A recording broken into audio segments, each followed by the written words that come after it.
At the beginning, when COVID was like first starting and everything was going on last March, at first I was like, oh, it's just another illness, just another disease, like it'll pass. I think things kind of spiraled into what they did.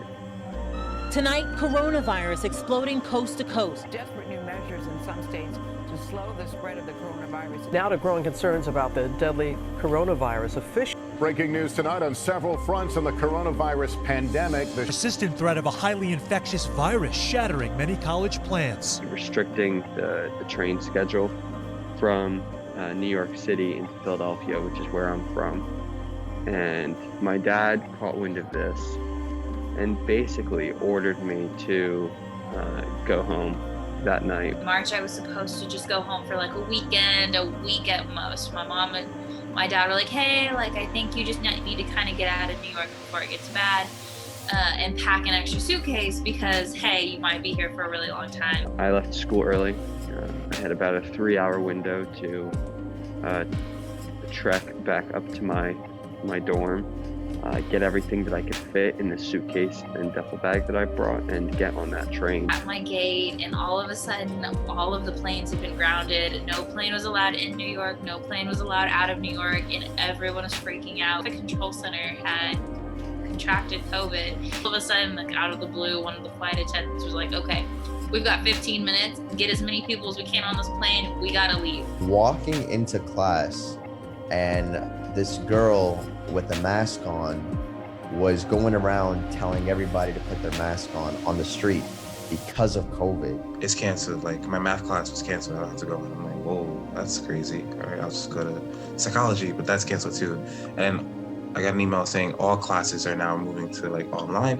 When I really knew, wow, like this is really serious because they wouldn't just stop us from going to school for no reason. Moves started happening, like cities shutting down, schools shutting down, everyone having to move out because I was an RA, and then when they told us, oh, people have to move out, like you have to force them to move out now. While we're still technically attending school, we just moved it online for a bit. Like I have to sit myself down and think like, wow, how is my college experience going to be now? Going to college now is such a slow growth for you and for the others around you. Being in a good circle, college is not that circle right now, and that's what college was known for before, but it's not anymore. And I feel like there's other ways that you can achieve that value to yourself, to others, and achieve your goals without college right now. I did that. Everything for the most part is going to be virtual. I really kind of had to weigh my options here because New York is expensive compared to Texas, and I am a college student. So in my mind, it was more of, okay, well, if the entire school's being virtual, what it came down to was my co-op internship. And when I got my co-op and they said, nope, it's all going to be virtual. There's no need for you to come into the office. That's when I was like, you know what? There's absolutely no reason for me to sit here and spend money just to sit in a dorm room or just to sit in an apartment by myself. So I signed up for online classes thinking I don't want to pay for a semester's worth of housing that I get to use for 2 weeks. Since mostly college students, we're paying for our education. So it makes it even harder for us to be like, is this even worth it? To a lot of kids who like always thought college was the only option. So now this is the only option, but it's not the way that you realize. Like it's going to take a toll on your mental health. You're by yourself, and that alone is hard. Getting along with your family for a year when you're only stuck in your house with them, that can get frustrating.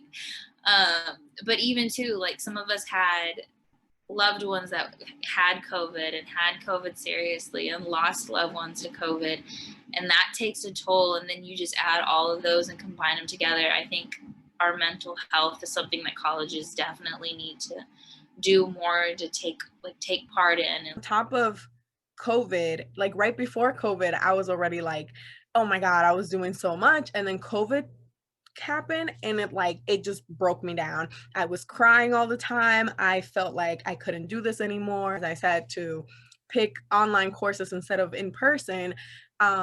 In virtual classes, I found myself not wanting to pay attention. I found myself being on my phone more often, or if I was forced to like be in camera, I just wasn't paying attention. It got to one point in one of my classes where by the end of the semester, I completely turned my camera off. And that's not like me. So, like, we didn't have to do any assignments or anything. They just had to figure some stuff out, which was nice. You know, we had a chance to catch a breather and really process what's going on. Everybody's telling you can't hang out with people. You can't be in people's rooms. You can't, everybody's like locked out.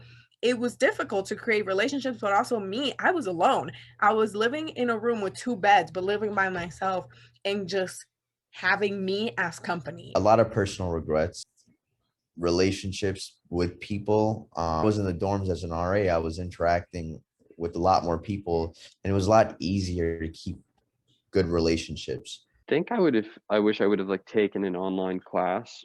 I mean, if hindsight's 2020, it would have been nice to have an introduction to that.